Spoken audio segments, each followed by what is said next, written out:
বিহুৰ এই পবিত্ৰ দিনটোত মই সমগ্ৰ অসমবাসী ৰাইজলৈ ভোগালী বিহুৰ শুভেচ্ছা জনাইছোঁ। আজি যি মেজি ঘৰৰ জুই, এই জুয়ে আমাৰ সকলো অপায় অমংগল অশান্তি যি আছে সকলো পুৰি শেষ কৰি দিওঁ, যাতে নতুন উদ্যমৰে নতুন চিন্তাৰে আমি সকলোৱে আগবাঢ়ি যাব পাৰোঁ। আমাৰ সেৱাৰ মনোবৃত্তিৰে সকলোৱে যাতে নিজৰ ৰাজ্যখনৰ কাৰণে, দেশৰ কাৰণে, জাতিৰ কাৰণে আৰু সমাজৰ কাৰণে আমি যাতে কাম কৰাৰ এটা সুন্দৰ পৰিৱেশ সকলোৱে লাভ কৰোঁ। আৰু লগতে মই জনপ্ৰতিনিধি হিচাপে সমষ্টিটোৰ জনসাধাৰণলৈ মোৰ ভোগালী বিহুৰ আন্তৰিক শুভেচ্ছা মই জ্ঞাপন কৰিলোঁ। সকলোৰে জীৱনলৈ সুখ সমৃদ্ধি নামি আহক, মেজিৰ জুয়ে অপায় অমংগল সকলো পুৰি শেষ কৰক। আমি যাতে সমন্বয় সম্প্ৰীতিৰ প্ৰগতিৰ এখন সমাজত সকলোৱে একেলগে বাস কৰিব পাৰোঁ, তাৰ কামনা কৰিলোঁ।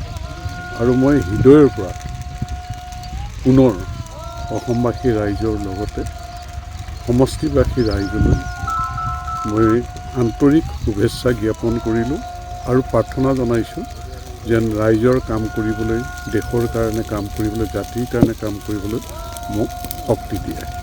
ধন্যবাদ। ভোগালী বিহুৰ এই পবিত্ৰ দিনটোত মই সমগ্ৰ অসমবাসী ৰাইজলৈ ভোগালী বিহুৰ শুভেচ্ছা জনাইছোঁ।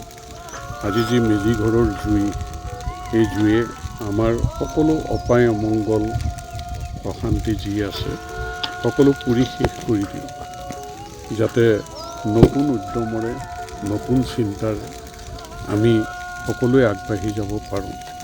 আমাৰ সেৱাৰ মনোবৃত্তিৰে সকলোৱে যাতে নিজৰ ৰাজ্যখনৰ কাৰণে, দেশৰ কাৰণে, জাতিৰ কাৰণে আৰু সমাজৰ কাৰণে আমি যাতে কাম কৰাৰ এটা সুন্দৰ পৰিৱেশ সকলোৱে লাভ কৰোঁ। আৰু লগতে মই জনপ্ৰতিনিধি হিচাপে সমষ্টিটোৰ জনসাধাৰণলৈ মোৰ ভোগালী বিহুৰ আন্তৰিক শুভেচ্ছা মই জ্ঞাপন কৰিলোঁ। সকলোৰে জীৱনলৈ সুখ সমৃদ্ধি নামি আহক, মেজিৰ জুয়ে অপায় অমংগল সকলো পুৰি শেষ কৰক।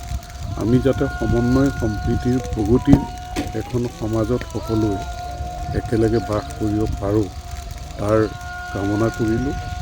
আৰু মই হৃদয়ৰ পৰা পুনৰ অসমবাসী ৰাইজৰ লগতে সমষ্টিবাসী ৰাইজলৈ মই আন্তৰিক শুভেচ্ছা জ্ঞাপন কৰিলোঁ আৰু প্ৰাৰ্থনা জনাইছোঁ যেন ৰাইজৰ কাম কৰিবলৈ, দেশৰ কাৰণে কাম কৰিবলৈ, জাতিৰ কাৰণে কাম কৰিবলৈ মোক শক্তি দিয়ে।